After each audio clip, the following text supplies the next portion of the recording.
শুভেচ্ছা সবাইকে। আশা করি সবাই অনেক অনেক ভালো। রহমান বিজয় হচ্ছে আপনাদের সাথে।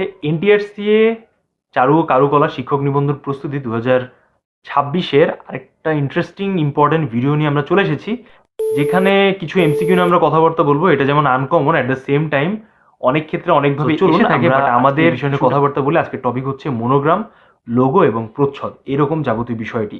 সো এখানে আমি গুরুত্বপূর্ণ 22টি এমসিকিউ নিয়ে কথাবার্তা বলবো। আপনারা আমাদের সাথেই থাকুন। ভিডিওর শেষে অবশ্যই আপনি কিছু ইন্টারেস্টিং বিষয় সম্পর্কে জানতে পারবেন, যেটার জন্য ভিডিও শেষ পর্যন্ত দেখুন। খুবই ইম্পর্টেন্ট একটা ভিডিও হতে যাচ্ছে। চলুন আমরা শুরু করি। জয়েন করুন 19th এনটিআরসিএ চারু ও কারুকলা শিক্ষক নিবন্ধন প্রস্তুতি 2026 চূড়ান্ত রিভিশন ক্লাস।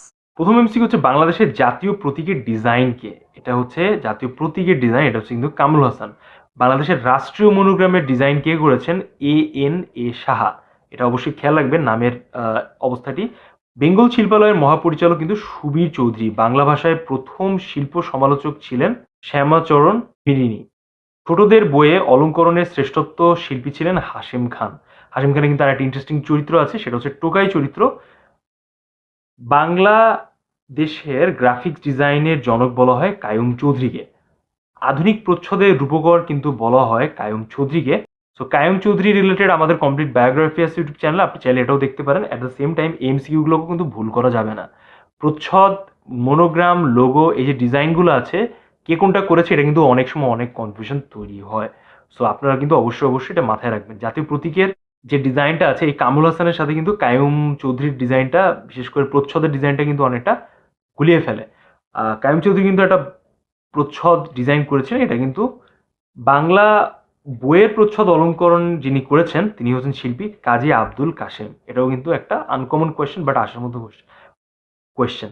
বাংলা বইয়ের প্রচ্ছদের অলঙ্করণের যে ডিজাইনটা আছে এটা। বাংলা ভাষায় প্রথম সচিত্র বই হচ্ছে অন্নদা মঙ্গল। লেখক হচ্ছেন ভারতচন্দ্র রায়। গুণাকার, ইলাস্ট্রেশন করেছেন রামচন্দ্র রায়। সত্যজিৎ রায়ের সৃষ্ট ফন্ট হচ্ছে রে রোমান।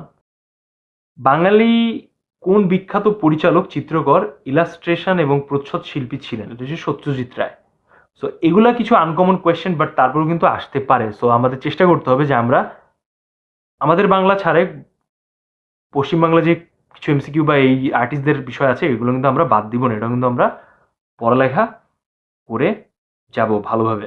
ছোটদের মাসিক পত্রিকা সন্দেশ এর প্রতিষ্ঠাতা সম্পাদনা ছিলেন উপেন্দ্র কিশোর রায়। তার পুত্র হচ্ছে সুকুমার রায়। তারপরে সত্যজিৎ রায়ও কিছুদিন সন্দেশের সম্পাদনা কিন্তু করেছিলেন। বাঙালি লেখক এবং ইলাস্ট্রেটর ছিলেন দুইটা একসাথে, সুকুমার রায়। সুকুমার রায় সত্যজিৎ রায়ের সম্পর্ক ছিল বাবা ছেলের সম্পর্ক। ইম্পর্টেন্ট এমসিকিউ পড়বো, যেটা আমি বলেছিলাম যে আপনাদের ভিডিওর মাঝামাঝি বা শেষের দিকে আমি আপনাদের জানিয়ে দিব। সো এই হচ্ছে সেই এমসিকিউগুলা। কামরুল হাসানের ক্ষেত্রে আপনি যেগুলো মনে রাখবেন, যে কামরুল হাসান কোন কোন মনোগ্রাম ডিজাইন করেছেন।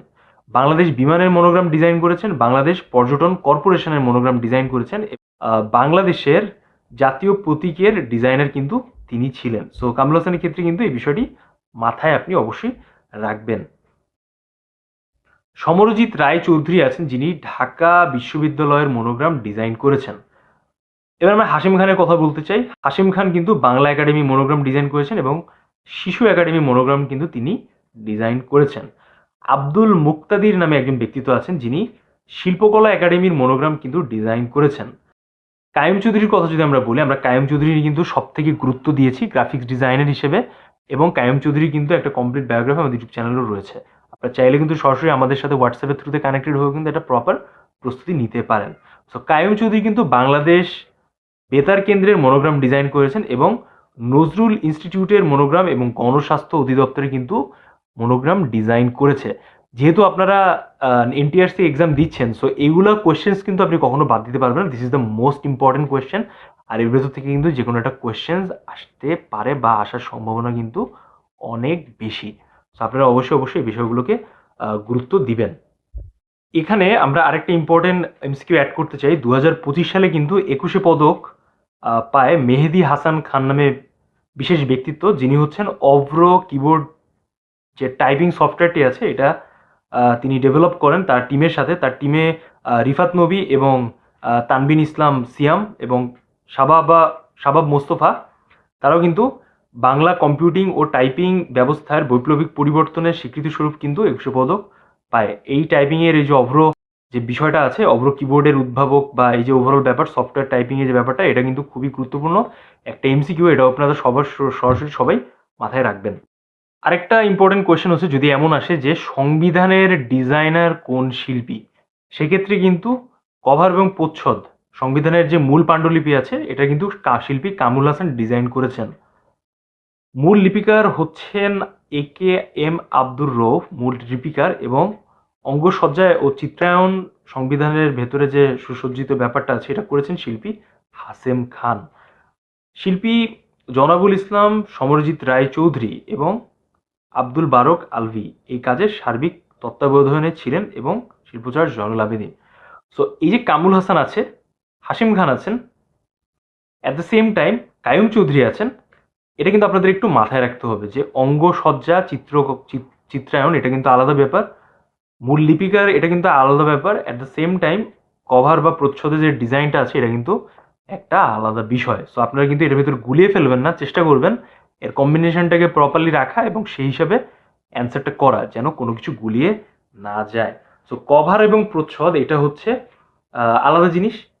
একটা বইয়ের যেমন কাভার থাকে সেরকমভাবে একটা বিষয়কে এখানে উপস্থাপন করা হয়, এবং ভেতরে যে লিপি মানে মূল লেখার যে ধরনটা বা লেখার স্টাইল বা ফন্ডিং একে এম আব্দুর রউফ এটা, এবং অঙ্গসজ্জা এবং চিত্রায়ন হচ্ছে এটা হচ্ছে সরাসরি সমরজিৎ রায় চৌধুরী। সো এখানে কিন্তু আপনাকে অপশনের থ্রুতে একটা কমপ্লিট কনফিউশন করে দিতে পারে যে আমাদের বাংলাদেশের সংবিধান কে ডিজাইন করেন আর কি, সেক্ষেত্রে কিন্তু অ্যান্সার হবে Kamrul Hasan.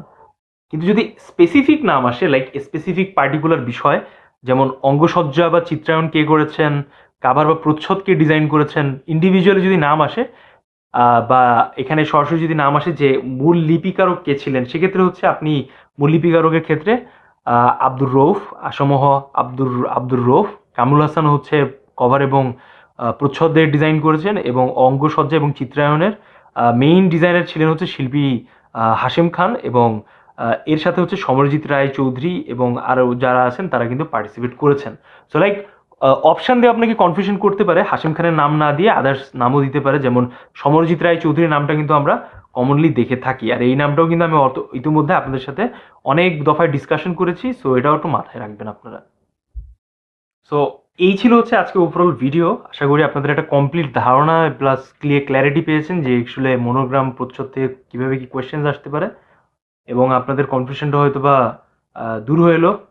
Thank you so much যারা শেষ পর্যন্ত দেখলেন। কমেন্টস বক্সে জানান নেক্সট কোন টপিকের উপর ভিডিও দেখতে যাচ্ছেন। অ্যাট দ্য সেম টাইম যারা আমাদের সাথে কানেক্টেড হতে যাচ্ছেন, ডেসক্রিপশন বক্সে দেওয়া লিঙ্ক থেকে কানেক্টেড হতে পারেন। যারা আমাদের সাথে শেষ মোমেন্টের রিভিশন নিতে যাচ্ছেন, রিভিশন ক্লাসে পার্টিসিপেট করতে যাচ্ছেন, তারাও কিন্তু সরাসরি আমাদের সাথে কানেক্টেড হয়ে যেতে পারেন। এবং সার্কুলার কবে দেবে, আপনি সার্কুলার অ্যাপ্লাই করবেন, তারপর 2 মাস পর পরীক্ষা হবে, এটা চিন্তা না করে এখন থেকে প্রস্তুতি নেন এবং প্রচুর ভিডিওস দেখেন। Thank you so much. সবার কাছ থেকে বিদায় নিব। সবাই ভালো থাকেন, সুস্থ থাকেন। আল্লাহ হাফেজ।